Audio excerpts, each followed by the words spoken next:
Hello friends, welcome back KPS store channel நண்பர்களே. இன்றைக்கி இந்த வீடியோவில் பார்த்தீங்கன்னு வச்சுக்கோங்களேன், மிக மிக முக்கியமான ஒரு எச்சரிக்கையான ஜோதிட வாக்கு தான் இப்போ இந்த வீடியோவில் அதிரடியாக பார்க்க போகிறோம். அதாவது ஜூலை மாதம் 21 ஞாயிற்றுக்கிழமை மிக மிக எச்சரிக்கையான ஒரு நாளுங்க. அன்றைய நாள் வரக்கூடிய நாளில் ஒரு மிகப்பெரிய கிரகமாற்றமானது ஏற்பட போகுது. அந்த கிரகமாற்றம் ஏற்பட்டதுக்கு பின்னாடி ஒவ்வொரு ராசிக்காரங்களுக்கும் தாக்கம் ஏற்படும்.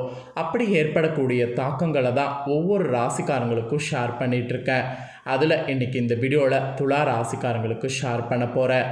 இந்த வீடியோ துலா ராசிக்காரங்க யார் பார்த்துட்டு இருந்தாலும் ஸ்கிப் பண்ணாமல் பாருங்கள்.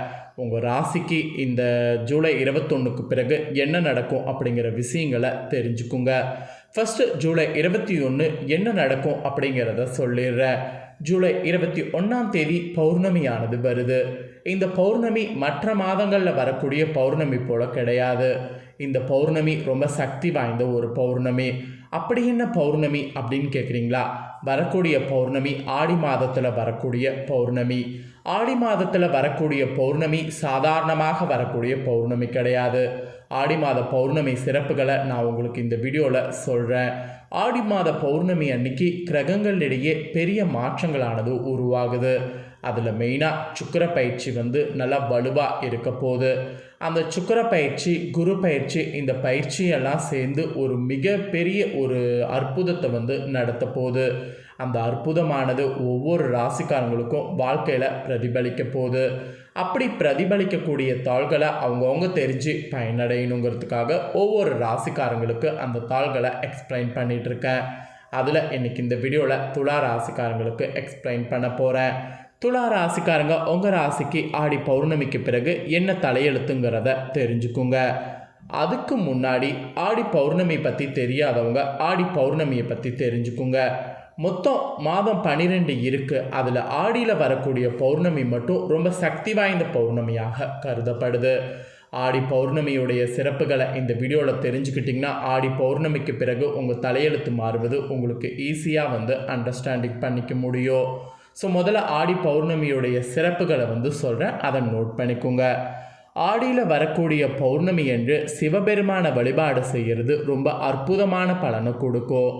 யார் ஒருவர் ஆடி பௌர்ணமி என்று சிவபெருமானுக்கு திரட்டுப்பால் அபிஷேகம் செய்து கருப்பு பட்டாடையை அணிந்து 100 முத்துக்கள் கோர்த்த மணிமாலையை போட்டு கரு ஊமத்தம் பூமாலையை அணிவித்து மூங்கில் அரிசியில் பாயாசம் செய்து வழிபாடு செய்கிறாங்களோ அவங்களுக்கு இருக்கக்கூடிய பகைகள் விலகும்.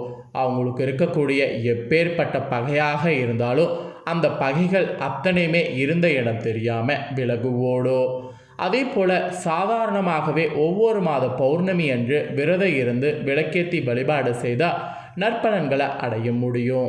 அதுவே ஆடி மாத பௌர்ணமியில் நாம் விளக்கேற்றினால் நமக்கு வாழ்க்கையில் செல்வ வளமும் நலமும் பெற முடியும். அதுதான் ஆடி மாத பௌர்ணமியுடைய ஸ்பெஷலே. இந்த ஆடி பௌர்ணமியில் விரதம் இருக்கிறது ரொம்ப முக்கியம். பௌர்ணமியில் அம்மன் வழிபாடு மேற்கொள்ளப்படும். அம்மன் கோவில்களில் சிறப்பு பூஜைகள் செய்யப்படும். அம்மன் கோவில்களில் விளக்கு பூஜை, அன்னதானம் ஆகியவை நடைபெறும். அதெல்லாம் கலந்துக்கும் போது நமக்கு அவ்வளோ ஒரு பலன் கிடைக்கும். அதுவும் நாம் எதிர்பார்க்காத மாதிரி நம்ம வாழ்க்கை விதி மாறும். அதனால் ஆடி பௌர்ணமியில் உங்கள் ஊர்களில் இருக்கக்கூடிய கோவில்களில் என்ன வழிபாடு செய்கிறாங்களோ அந்த வழிபாடுகளில் கலந்து கொண்டு பலன் பெறுங்க. அது என்ன வழிபாடாக இருந்தாலும் அந்த வழிபாடில் கலந்து கொண்டு பலன் பெறுங்க. ஆடி பௌர்ணமியில் சிவபெருமான் அம்பாளை மட்டும் கிடையாது, திருமாலையும் வழிபாடு செய்யலாம். காரணம் என்னென்னா, பௌர்ணமி விரதத்தில் அன்னைக்கு பார்த்திங்கன்னு வச்சுக்கோங்களேன், நம்மளுக்கு எந்த நட்சத்திரத்தில் வருதோ அதை பொறுத்து கூட தெய்வத்தை வழிபாடு செய்யலாம். அந்த வகையில் ஆடி மாதத்தில் வரக்கூடிய பௌர்ணமி இந்த டைம் உத்திராட நட்சத்திரத்தில் வருது. இந்த நட்சத்திரம் திருமாலுக்குரியது.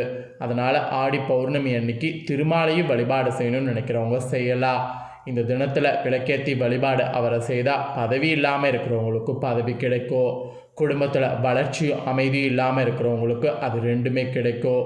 புண்ணியம் மெயினாக கெட்டும். அதுதான் ஆடியுடைய பௌர்ணமியில் திருமால் வழிபாடு செய்ய சொல்லப்படுது. ஆடி பௌர்ணமி விரதம் இருக்கிறதுக்கு ஒரு சில விதிமுறை இருக்குது. பகல் முழுவதும் உணவு உண்ணாமல் விரத முறை மேற்கொள்ளணும். மாலையில் கோவில் அல்லது வீட்டில் வழிபாடு மேற்கொண்டு உணவு உண்ணணும். இப்படி உணவு உண்டு விரதத்தை நிறைவு அன்றைய நாள் செய்யணும். அந்த நாள் முழுக்க நிறைய அம்மன் கொடுத்த பாடல்களை பாராயணம் செய்யணும், இல்லை கேட்க செய்யணும்.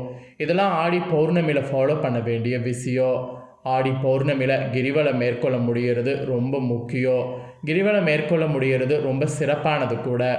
மலையினை சுற்றி வருவதால் மனதிற்கு அமைதியும் உடலுக்கு ஒரு விதமான ஆரோக்கியமும் கிடைக்கும். கூட்டமாக பாடல்களை பாடிக்கொண்டு சுற்றும்போது ஆன்ம பலமும் தேக பலமும் அதிகரிக்கும். அதனால் கண்டிப்பாக ஆடி பௌர்ணமியில் கிரிவலம் மேற்கொள்கிறவங்க நல்லது.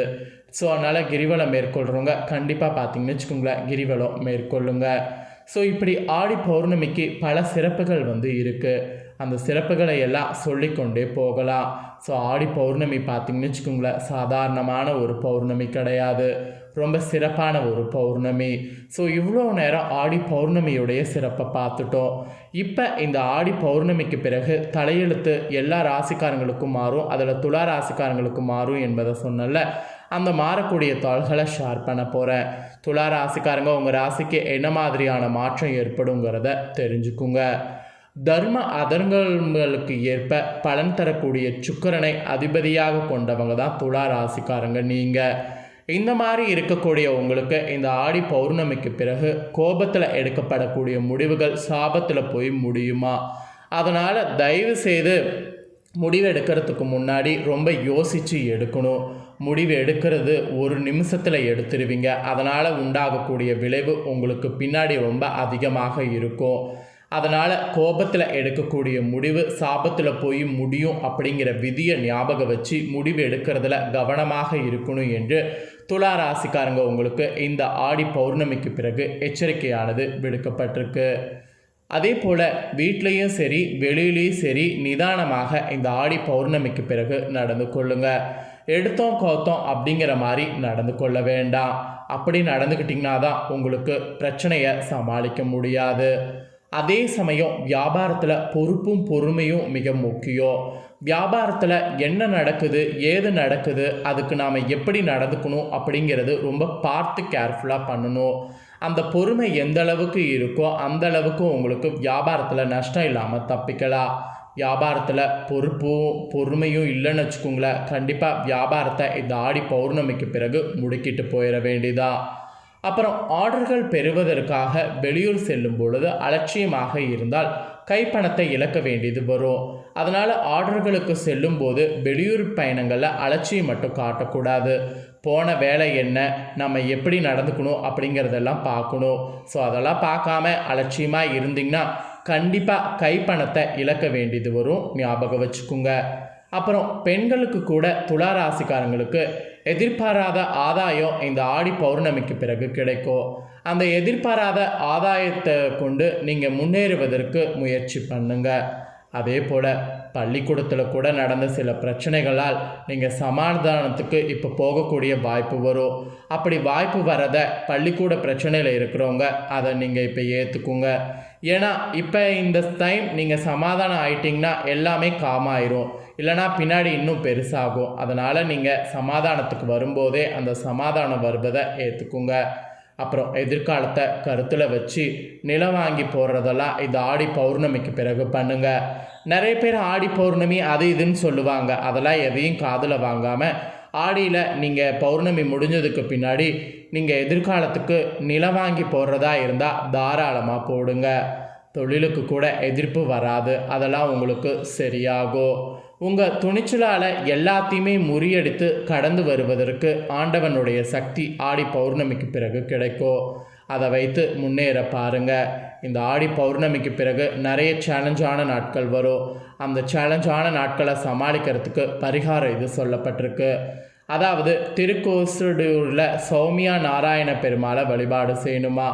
அங்கே போய் வழிபாடு செய்ய முடியாதவங்க வீட்டிலையே பெருமாளை வழிபாடு செய்து இந்த ஆடி பௌர்ணமிக்கு பிறகு ஒவ்வொரு நாளையும் தொடங்கணும். அப்படி நீங்கள் பண்ணிங்கனாவே சகல சௌபாக்கியங்களும் உங்களுக்கு கிடைக்கும். அதனால் இந்த ஒரு பரிகாரத்தை மட்டும் கண்டிப்பாக துலா ராசிக்காரங்க செய்திடுங்க. ஸோ இந்த வீடியோவில் துலா ராசிக்காரங்க உங்களுக்கு ஆடி பௌர்ணமிக்கு பிறகு என்ன மாதிரியாக தலையெழுத்து இருக்கும் அப்படிங்கிறத தெளிவாக எக்ஸ்பிளைன் பண்ணதை தெரிஞ்சிருப்பீங்க. ஸோ தெரிஞ்சதுக்கேற்ப நடந்து பலன் பெறுங்க. இந்த வீடியோவை இப்போ நீங்கள் பார்த்து முடிச்ச உடனே இதை லைக் பண்ணி உங்கள் ஃப்ரெண்ட்ஸ் ஃபேமிலிக்கு ஷேர் பண்ணுங்கள். உங்கள் ஃப்ரெண்ட்ஸ் ஃபேமிலியில் இருக்கிறவங்களும் வீடியோ பார்க்கட்டும். அவங்களும் அவங்களோட ராசி துலா ராசியாக இருந்ததுன்னா இந்த தாள்களை தெரிஞ்சு இந்த தாள்களுக்கு ஏற்ப நடந்து பலனடையட்டும். மேலும் இதே போல் புதிய அப்டேட்டான நிறைய வீடியோ நம்ம சேனலில் போடப்படும். அதை எல்லாத்தையுமே உடனுக்குடனே தெரிந்து கொள்ள மறக்காமல் நம்ம சேனலை சப்ஸ்கிரைப் பண்ணுங்கள். கூட பெல் பண்ண ப்ரெஸ் பண்ணுங்கள். அதை நீங்கள் பண்ணிட்டீங்கன்னா இனி நான் போடுற மற்ற அப்டேட்டான எல்லா வீடியோஸும் உடனுக்குடனே தெரிந்து கொள்ளலாம். ஸோ மறக்காமல் பண்ணுங்கள். சுவாரஸ்யமாக இதே போல் வேறொரு புதிய அப்டேட்டான தகவலோடு மெயினாக இன்னொரு வீடியோவில் உங்களை சந்திக்கிறேன். தேங்க்யூ.